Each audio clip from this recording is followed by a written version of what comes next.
Diz assim a palavra do Senhor, Evangelho de Mateus, capítulo 6, versículo 10.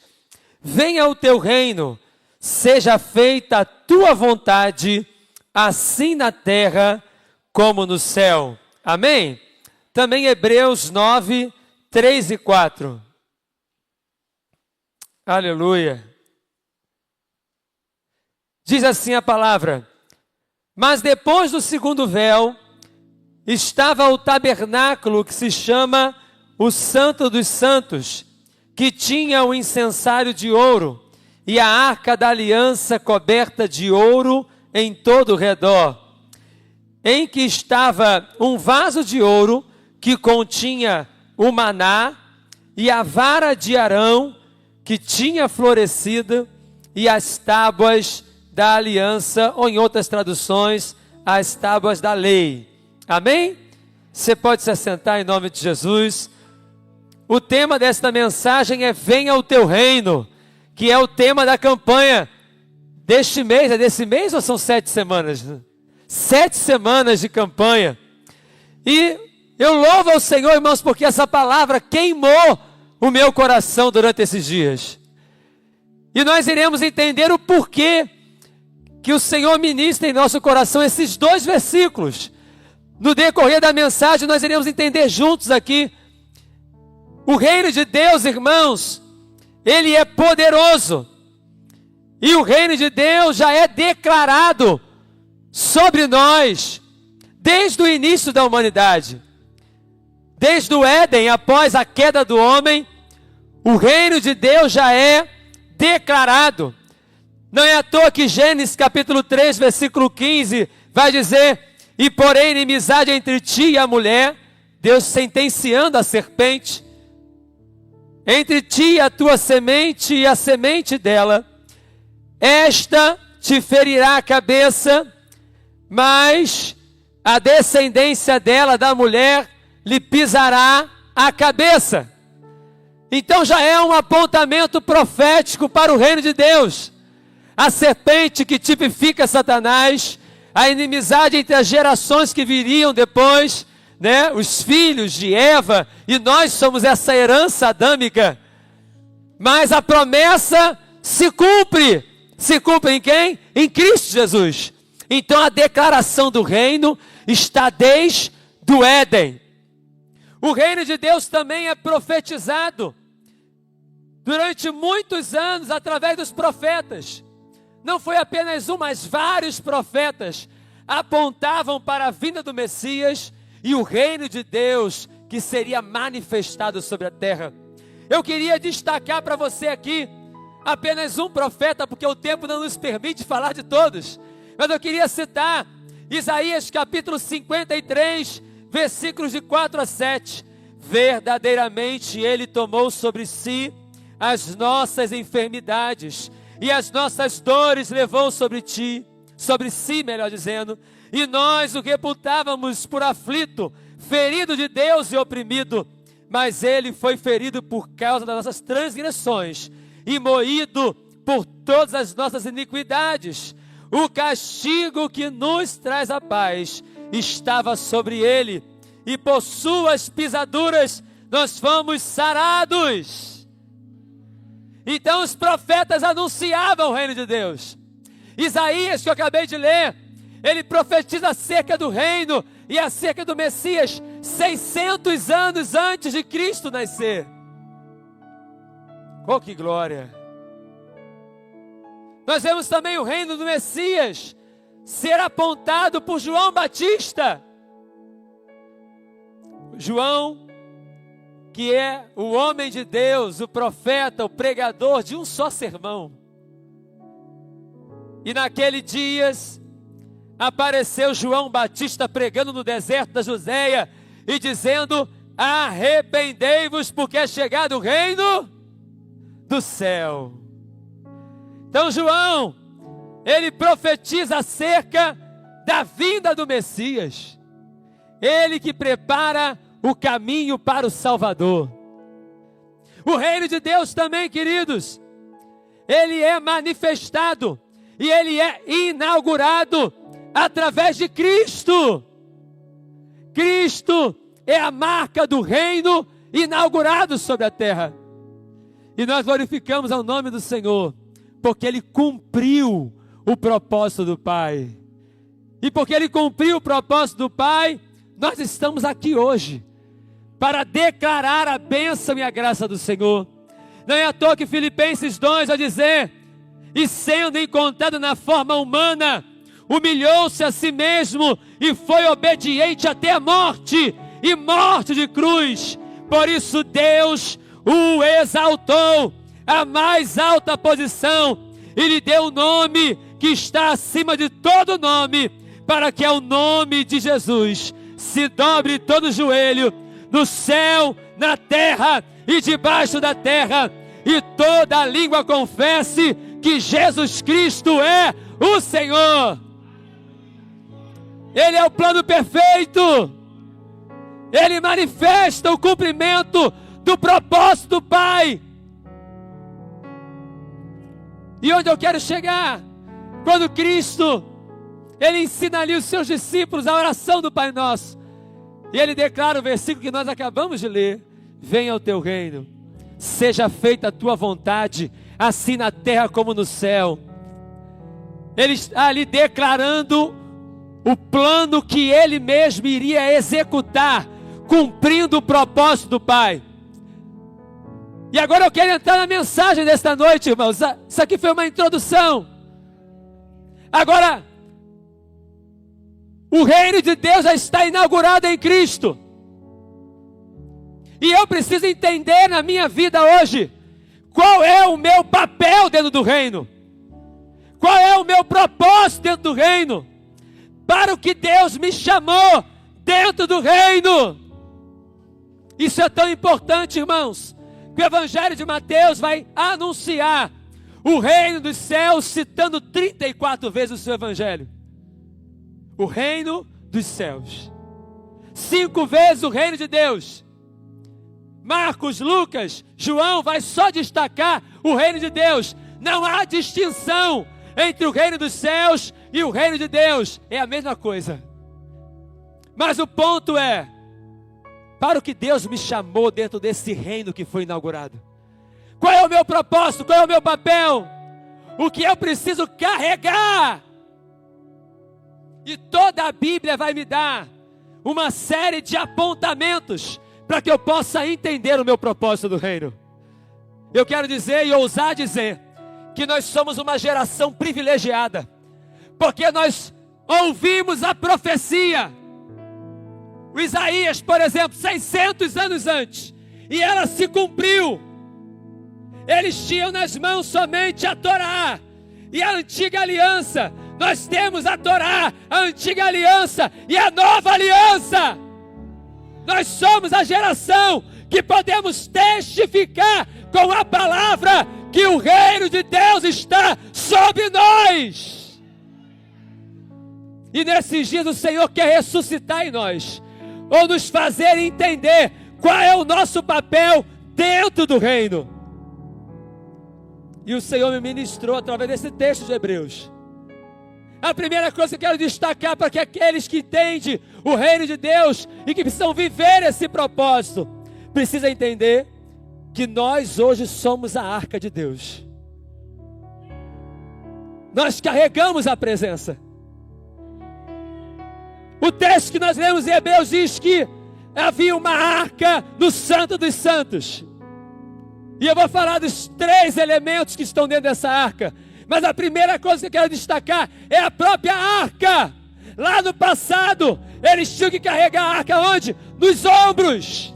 Os levitas, os sacerdotes, carregavam a presença nos ombros. Mas quando o reino de Deus é inaugurado e se cumpre em nós através de Cristo, esta presença não vai estar nos ombros, mas vai estar dentro de nós.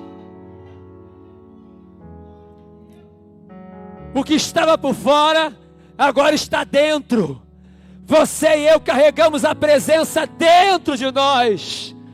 Nós somos a arca de Deus, a morada de Deus, a habitação de Deus. Você pode falar isso, seu irmão, você carrega a presença dEle. Aleluia! E olha que coisa linda, irmãos. O porquê que eu decidi usar esse texto de Hebreus, irmãos, apontando elementos da antiga aliança, é para provar para nós que toda a Bíblia se cumpre, toda a Bíblia se responde, todo plano é executado, porque foi escrito por homens, mas inspirado por Deus, mostrando que o Deus que promete é um Deus que cumpre o seu propósito. Então você precisa entender que quando você entregou as suas vidas nas mãos do Senhor, Ele habita dentro de você, você é morada do Senhor. E nós precisamos entender, irmãos, a importância disso. Você como habitação de Deus. Então o Senhor nesta campanha, Ele está ministrando ao teu coração. É tempo de levantar a cabeça. Você pode falar isso, irmão? Levanta a cabeça. Parte para a luta. Não esmoreça, não volte atrás. Está difícil, mas você é morada do Altíssimo. A presença dEle está sobre você. Você tem a palavra de Deus sobre você. Então levanta a tua cabeça, dá um brado de vitória, declare onde você está, a quem você tem servido e quem você tem crido. Às vezes, irmãos, a atividade do dia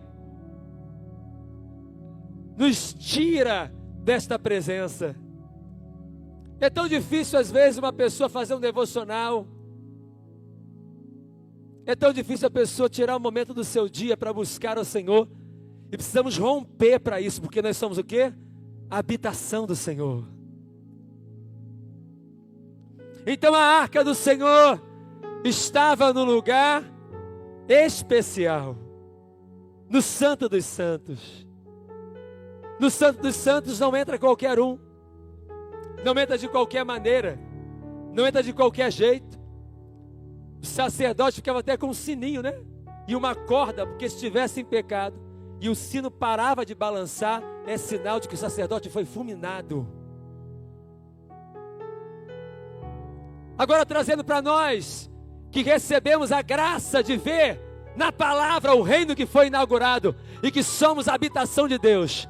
Então, se nós entendemos o reino de Deus, recebe aí em nome do Senhor. Não é de qualquer maneira, não é de qualquer forma, não é da maneira que eu entendo, da maneira que eu quero, é da maneira que Ele quer, é da maneira que Ele entende, é da maneira que Ele descreve, é da forma que Ele nos levantou, porque nós somos a habitação do Eterno.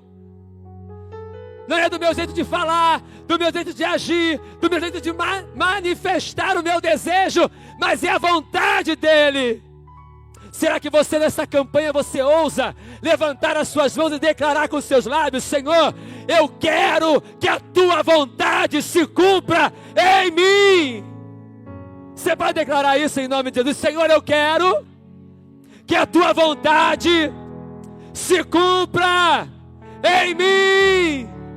E aí eu glorifico a Deus, porque a dirigente do culto já falou acerca disso. A vontade de Deus é a vontade do reino que se cumpre em nós, é mediante um caminho de obediência. Aí eu quero te dizer uma coisa, que o caminho de obediência te leva para o Santo dos Santos.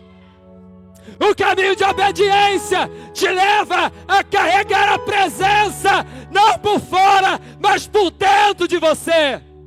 E aonde você chega, aonde você toca, aonde você pisa, Deus manifesta a sua bênção. Aleluia! Você não precisa ser agitado igual a mim.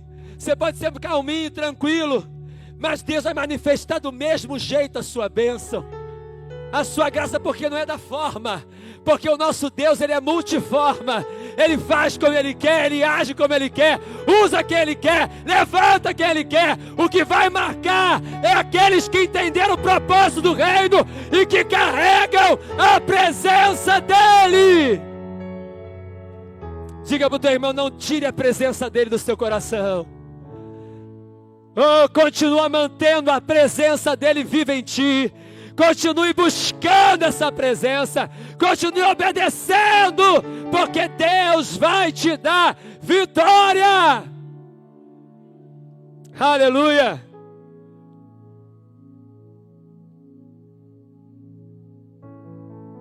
Glória a Deus. E abrindo essa arca que é a presença, que sou eu e você que entendemos o propósito do reino. A primeira coisa que o texto vai descrever, o que tinha lá, o maná. O maná era uma coisa pequena, irmãos, redonda, miúda, parecia como uma geada, da cor branca. O sabor dele, ora descia como um bolo de mel, ora descia como azeite fresco. Olha que coisa linda, irmãos. Para os dias de hoje, nós, para quem está vivendo o reino de Deus, não vai faltar provisão. E a provisão do Senhor é tão boa, irmãos, que tem até sobremesa, né, pastor? Uma hora é azeite fresco, outra hora é bolo com gostinho de mel. Eu costumo brincar lá em Nova Cidade, pastor, me permita. Para Deus, ou é X tudo, ou é X nada. Ou é X tudo, ou é X nada. Você vai comprar um X tudo ali, irmão. O cara vai botar um pão só com carne para você. Você vai reclamar. Não, eu quero ovos, eu quero bacon. Eu quero ketchup, maionese, quero mostarda, molho especial. Ou é X tudo, ou é X nada. Aqueles que vivem o propósito do reino vão experimentar a provisão do Deus que reina. Meu irmão, se tu está vivendo o propósito do reino, não muda o propósito, não volta atrás, não desvia do processo, porque aquele que te chamou garante. E ele vai gerar provisão. Vai descer maná com gosto de azeite fresco, mas também vai descer maná com gosto de bolo de mel. Deus é maravilhoso, irmãos. E o mais interessante que o texto vai dizer, que descia maná 6 vezes na semana. O 6º dia tinha que pegar para 2 dias, por causa do sábado, né? No dia 7, que é o sábado, é o dia do descanso. A provisão vinha para o dia de descanso. Então, não faltava provisão nem um dia da semana para aqueles que entenderam o propósito de Deus. A palavra não muda, irmãos. O que Deus prometeu lá continua se manifestando aqui. Não falta maná dentro da arca. Não falta maná dentro da tua vida, que é a arca de Deus hoje. E eu quero dizer que a provisão do Senhor, ela está atingindo não somente o nível físico da nossa existência, é também o nível espiritual. Quem entende o propósito do reino não passa fome. Ele é alimentado pela palavra, ele é nutrido pela palavra. Pode virar tudo ao seu lado, mas a palavra sustenta, o maná sustenta. Oh, aleluia! Provisão do Senhor todos os dias da sua vida. Você pode declarar isso, seu irmão? Provisão do Senhor todos os dias da sua vida. Aleluia! E se você veio nessa campanha aqui pensando em desistir ou parar, tem maná de Deus na sua vida. A palavra diz: aqueles que esperam no Senhor renovarão as suas forças, voam alto como águia, correm e não ficam exaustos, andam e não se cansam. O Senhor te renova e me renova nesta noite. Mantemos o propósito do reino. Aleluia! Tinha mais uma coisa dentro da arca, além do maná: a vara de Arão. A vara de amendoeira que estava dentro da arca, irmãos, tem um duplo sentido profético para nós. E só recebe isso quem entende o propósito do reino.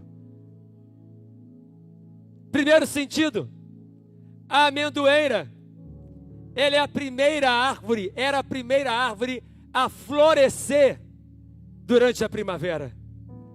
Eu estou falando de uma região árida, desértica. Dar flor e fruto numa região como essa é muito complicado. As raízes desta planta tinham que procurar fontes de águas muito profundas para se manter viva.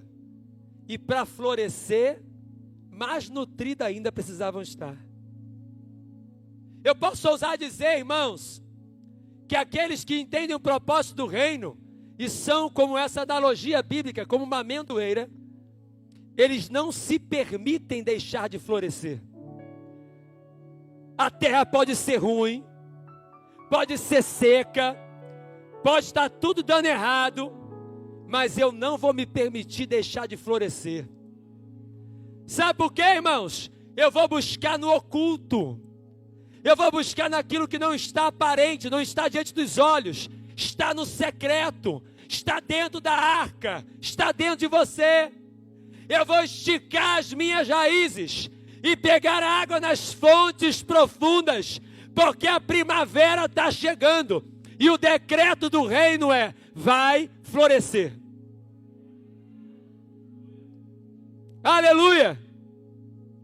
Essa é a primeira analogia que podemos fazer com a vara de amendoeira. Não se permita ficar seco. Não se permita deixar de florescer. Floresça! Floresça, porque o reino está dentro de você. Ninguém pode estar vendo. Não está aparente, não está nos olhos humanos. Mas o Senhor está te vendo, você esticando as tuas raízes. Deus está te vendo lá no secreto, na madrugada, você buscando a presença dEle, orando, colocando diante do altar dEle. É você buscando a presença e ativando o reino, é esticando as raízes. E o Senhor está dizendo: vai florescer. Porque aqueles que estão debaixo da autoridade do reino, inaugurado por Cristo, são como essa vara de amendoeira, vai florescer. A segunda característica, irmãos, é a autoridade. Estava procurando o relógio ali, pastor, dar a benção. É a autoridade. A vara de amendoeira significa autoridade. Se você é a arca que carrega a presença de Deus, e o reino está inaugurado dentro de você, tem uma vara de autoridade sobre a tua vida. Agora eu quero implicar um pouquinho contigo na autoridade do nome de Jesus. Você pode falar para o teu irmão assim, ó: é tempo de usar a autoridade que Ele te deu. Nós vivemos uma geração, irmãos, que não está usando a autoridade que Deus deu. Se o reino está sobre você, você vai abrir a sua boca dentro da sua casa quando o inimigo se levantar, e você vai usar autoridade. Quando o inimigo te afrontar, você vai usar autoridade. Você carrega a presença dele sobre a tua vida. A vara de Arão significa uma autoridade sacerdotal, uma autoridade que vem do céu, que não é do homem, mas é de Deus. E aqueles que estão debaixo dessa autoridade, irmãos, você não precisa nem se apresentar, a presença dele chega contigo, a presença dele manifesta-se quando você chega naquele ambiente, porque não é sobre a tua autoridade, é sobre a autoridade que ele te deu. Mas tem gente que está deixando a vara de amendoeira dentro da arca, e o Senhor está falando: é tempo de pegar a vara de autoridade, manusear. Caminhando, irmãos, para a última. As tábuas da lei também estavam lá. E é muito interessante, irmãos, porque nesta última, Só tem autoridade quem tem a lei da palavra em nós. Só tem provisão quem tem a lei da palavra. Nada dos elementos que eu citei aqui se concretizam plenamente se não estiver na luz da palavra. Por isso eu deixei para o final. Porque é a palavra que nos rege, irmãos. Jesus, quando veio, ele disse que os mandamentos se resumem em amarás o Senhor teu Deus sobre todas as coisas e ao seu próximo como a ti mesmo, né?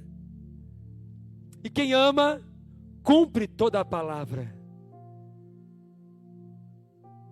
E é esse ponto que nós podemos trabalhar, que quem carrega a presença dele está firmado na sua palavra.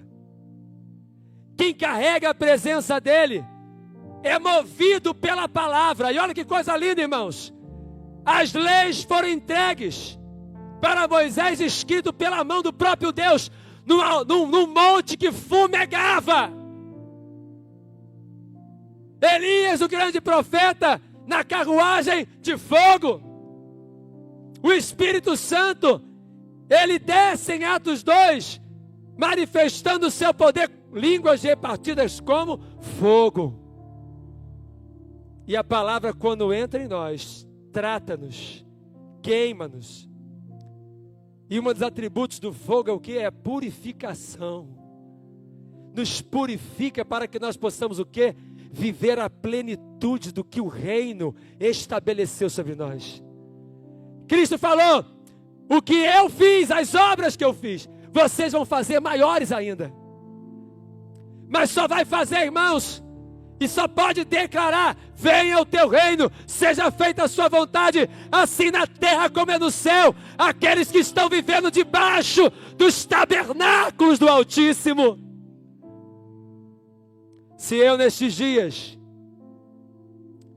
quero que o reino se manifeste através de mim até ele ser concluído.